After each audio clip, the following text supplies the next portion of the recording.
immediately jumping on board what's not so much a train as a low-flying plane. Who doesn't want to try and get into the cab of a high-speed train? Artyom? Hello. Hello. Okay, I'm on board. That means we can go. Let's go. Artyom Grigoryan, a first-class engineer, has worked on railroads for a quarter of a century, and he's been at the helm of a high-speed train for 5 years. Here we go. We send power to the traction motors, and the train accelerates. What do you mean accelerates? We're going, what, 5 miles per hour right now?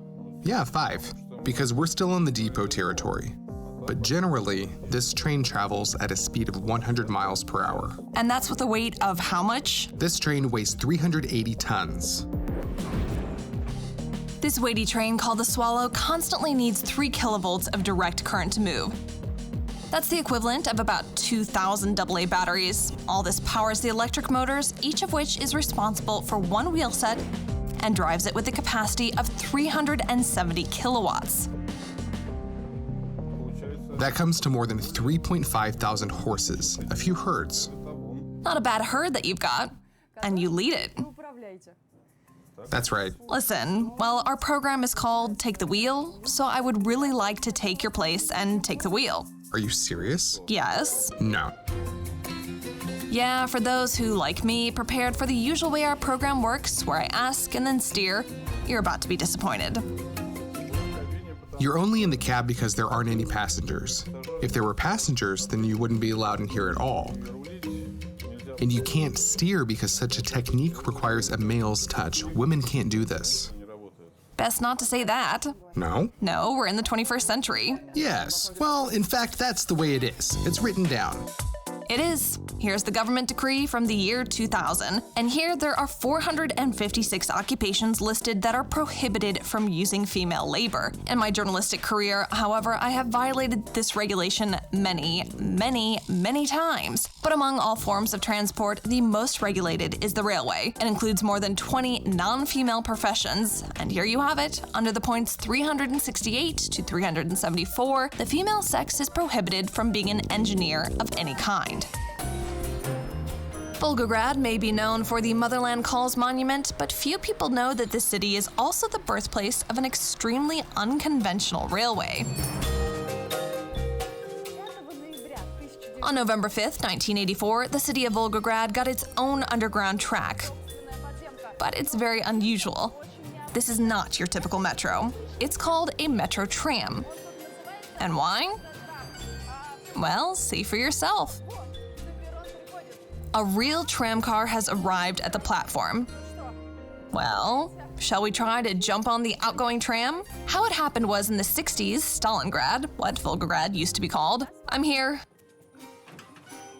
Made it. Planned to build a metro, but by the standards of that time, only a city with a population over 1 million could have a metro, and there were only 800,000 inhabitants, so this strange hybrid was born. It's convenient. No traffic jams, not even during rush hour. It's just that we were just underground and then bam, now we've broken out onto the street. Well, if you're referring to the fact that this is a rare form of transport, yes, and I think it's a great gift for the city. Well, the passengers like it, but our task is to understand how to drive this tram, so let's go to the cab. Yep, we're lucky. Hello. Can I come in? Yes, of course. Yeah. I'll join you. Ooh. Nikolai Bontsev is our driver. His father built the Volgograd Metro tram, and as a child he dreamed of becoming a tram driver, and he did. Moreover, a high-speed one. Within the limits of city traffic, we're not allowed to go more than 37 miles per hour. But the work requires maximum concentration because there are around 100 passengers sitting behind us, and we are responsible for each and every one of them. In general, the high-speed tram, or C-train, accounts for almost a fourth of the local electric transport traffic. It's 10 miles long and transports 136,000 people daily, who can both travel around and admire the view at the same time. Here, by the way, is Mamayev Kurgan. Yes, your station. Oh. But there's also a main difference between the Volgograd Expressway and all other trams, and that difference is looming ahead of us. A bit of an unusual feeling. Yes.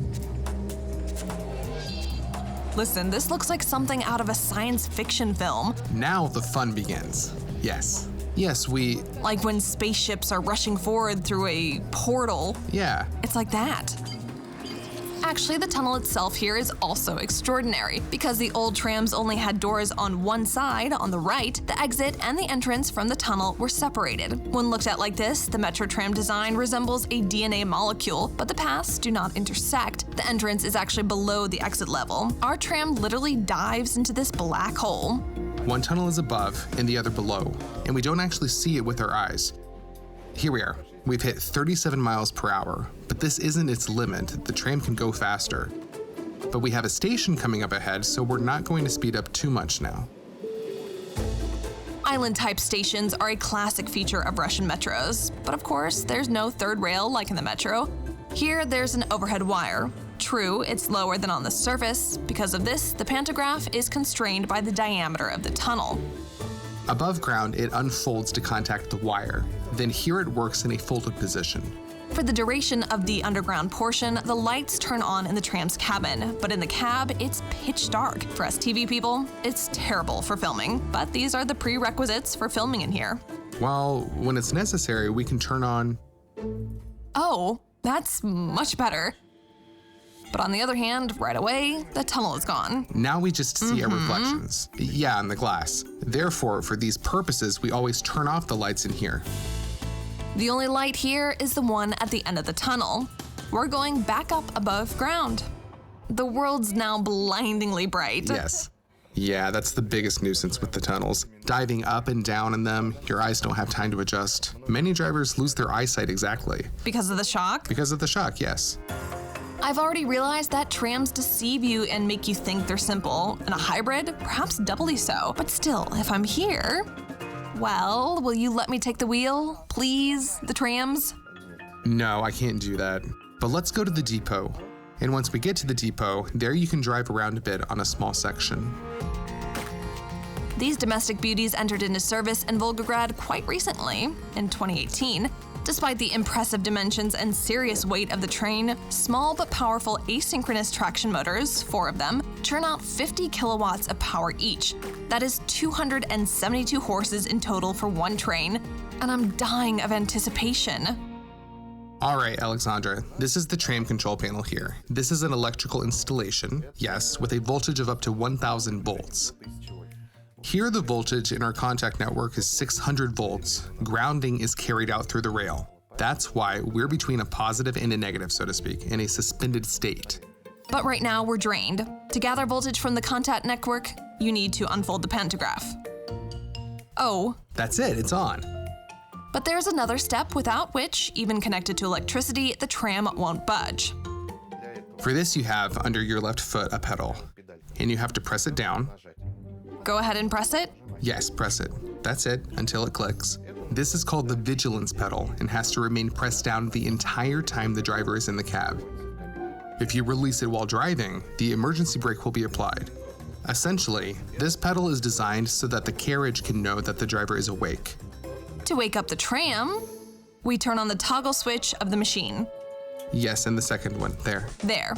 All 4 propulsion systems of our train have been activated, and all that's left is to start the main traction motors and set the acceleration position with this switch. We've got neutral, forward, and reverse. Forward. A forward direction. We close the doors. We close the doors and monitor them. Monitor them. They're all closed now. Everything is closed. Shift into the H1 position. Here we go, H1. The car is starting to pick up speed. Listen, well, first... Yes, you can try H2. Oh. And now we shift down. To neutral? Yes, we roll forward. We're still in neutral. Yeah, the inertia is enough. We're at about 10 miles per hour. And now T1, braking. Oh, that was abrupt. That's good. This is T6. That's it. And our carriage... That is, I just... stops again. Brake too abruptly? It was a rough stop, yes. Meaning, well, passengers would not have appreciated that at all. No, they would. Some would have even fallen. So let's now shift into reverse. All right. A bell rings then, and we again shift to H1 just the same. So this, yes, you want to shift back. No, you need to move to H1. That's it, and we begin to move backwards. Intuitively, you're drawn to push the controller in the direction of travel, like a reverse gear on a car. But no, the controller is not so much a gear shifter as it is a gas pedal. And yes, the tram can easily build up speed in reverse. You can move the controller into neutral. Neutral already? Yes, we'll roll like this. And we start to slow down. Yes, we're starting to slow down. T1 is enough. And that's it. By the way, whenever the tram is braking, it goes from a power consumption mode into the mode of a power generator. The traction motors begin to send electricity back to the grid. So the phrase, don't slow down, this is definitely not for tram drivers. Yes. Better to slow down. All joking aside, the distance that I drove was laughable, only about 65 feet in a straight line.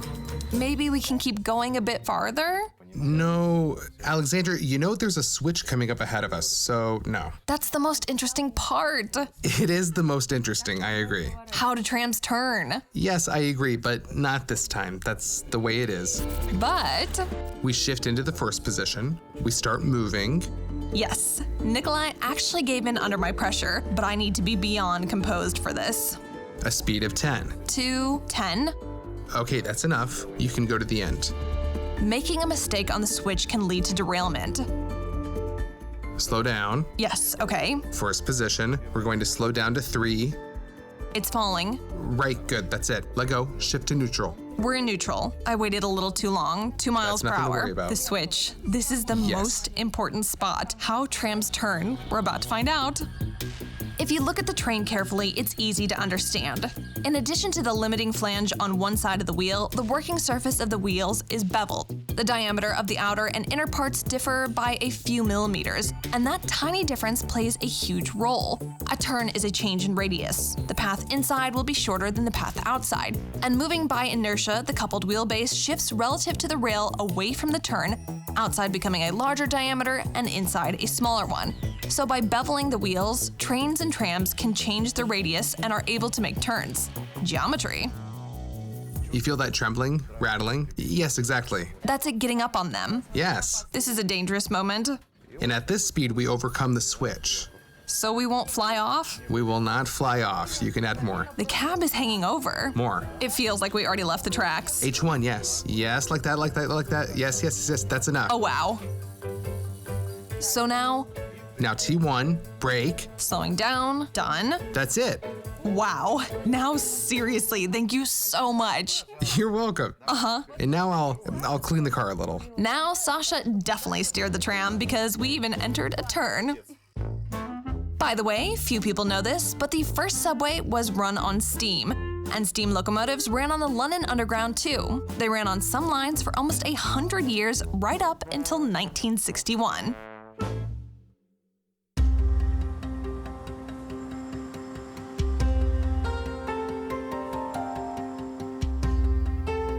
A P-36 steam locomotive. It's also called the General, well, because of its bright coloring. See how it resembles a general's trousers with stripes? Unfortunately, sometime back in '56, not even its coloring could save this general from retirement. This became the last steam locomotive in the Soviet Union, but today, we're gonna take a ride on it. Yes? Let's go. Alexander Razovayev has been driving this dinosaur of the railways for only 2 years now. Before that, he was a driver of modern electric locomotives. Well, if there are steam locomotives, then engineers must also exist to drive them. It's hard to believe, but the Podmoskovnaya depot is active, or as they say, there are 9 hot steam engines here, the oldest of which was produced in 1897, and all of them, not only the General, are almost always ready. The locomotive is constantly working. We don't extinguish it. That is, you say it's always steamed up? Always steamed up. They're given attention around the clock. The General's dimensions are impressive. Its weight is more than 133 tons, but a steam engine with a capacity of almost 3,000 horses is capable of accelerating it to a speed of 78 miles per hour and pulling a train 9 times its own weight, 1,500 tons. It carries a fuel stock of 25 tons of coal, of course. That'll last us about 300 miles. So you can't even get to St. Petersburg. You'd have to stop for more coal somewhere. Plus, the road to St. Pete's is pretty flat. Add in some hills or mountains, and it'd be even less. And it depends on the train itself, too. Our stoker, Konstantin, has a very fitting last name, Chugunkin. It's very close to the Russian word for cast iron, which is what the railway used to be called. Who, if not him, should work here? Well, here's a cross-section of a steamer. Amazing. And this, by the way, is our cab? That's the cab. Okay. The furnace is shown in red, where hot gases pass through the cylindrical part of the boiler. The blue is water. which is heated. It's heated up and evaporates. To what temperature? Up to a temperature of about 360 degrees. Amazing. That is way above the boiling point of water. Yes, the water turns into steam and pressure builds up as the volume expands. The steam supply is created, and that's the area indicated in yellow. Here they are. And when the regulator is opened, steam goes through the steam pipes to the valves. Very important. The piston valves then distribute the steam into the right and left cavity of the cylinder. At the same time, the steam pushes the piston with the help. And that sets in motion. Yes. With the help of a piston rolling pin, the pressure is transmitted through the piston drawbar to the wheels, and there it turns into a rotary movement. And that makes the locomotive move. Listen, well, it seems so simple. Well, it's ingeniously simple. It's a simple machine, and that's what makes it reliable and why they've survived to this day. It's funny, but before the invention of the first steam locomotive in 1801, the automobile was invented. The first self-propelled steam vehicle was made by Nicholas Joseph Cugnot in 1769. There's only one danger with this type of energy: its explosiveness. Factories, steamships, and of course, trains, and more trains exploded. The locomotive's whole boiler can explode. Seriously? If you don't keep track of the water? Yes, water is the main thing. The furnace can go out, but there must be water. It's like if you leave a tea kettle on the stove. The water boils away, but the kettle's still really hot. If you add water in there, what happens? A sudden burst of steam. It's the same here, and the boiler just takes off. That's why in order not to expose the furnace, the steam locomotive needs 2 times more water than coal, 50 tons. Speaking of coal, this is exactly what's been reluctantly, entrusted to me. That weighs about 80 pounds if I'm not mistaken. Wow, that's real heat. What's the temperature in there now? Up to 3,600 degrees. 3,600 degrees? Nearly. That's if it's red hot at its limit. Well, this is what I imagine hell is like. And this mouth is insatiable. It swallows mountains of coal. And this is not an easy job, in fact. It's not like this is light activated charcoal you've got here. To activate it, you need to throw it in there. Is this an inside joke? Got any more?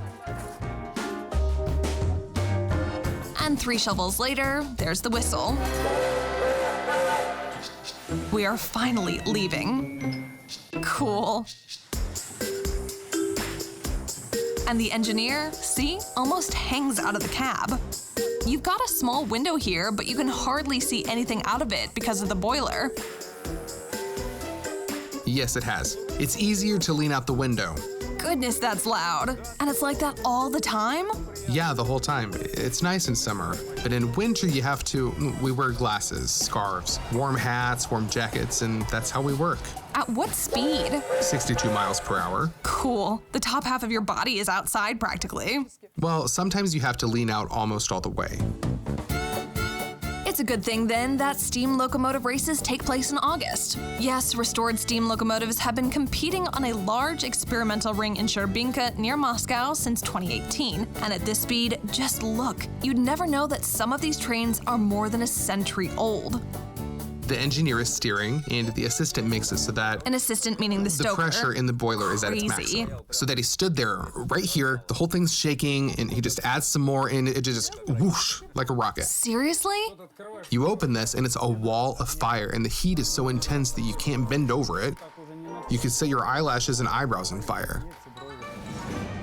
What it feels like to be in these few square feet for mile after mile and for hours on end next to the fiery heart of this iron monster is hard for me to imagine. Go for it. Well, if I can reach it. Cool. That was a dream come true just now.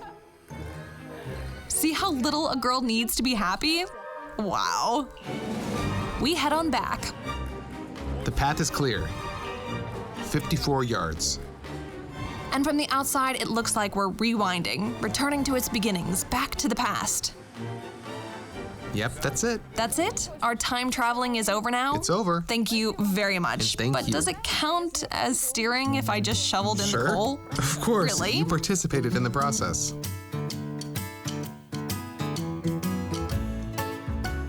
There's a Russian expression, a man steamer, thanks to the poet Mayakovsky. But let me rephrase that to a man steam locomotive. These are all those people who deserve the utmost respect because they drive trains. Whether it's a 14-year-old engineer or an engineer of twice that age, they're all incredibly focused on their job, and it turns out that where there is nothing to steer, steering is the most difficult thing to do.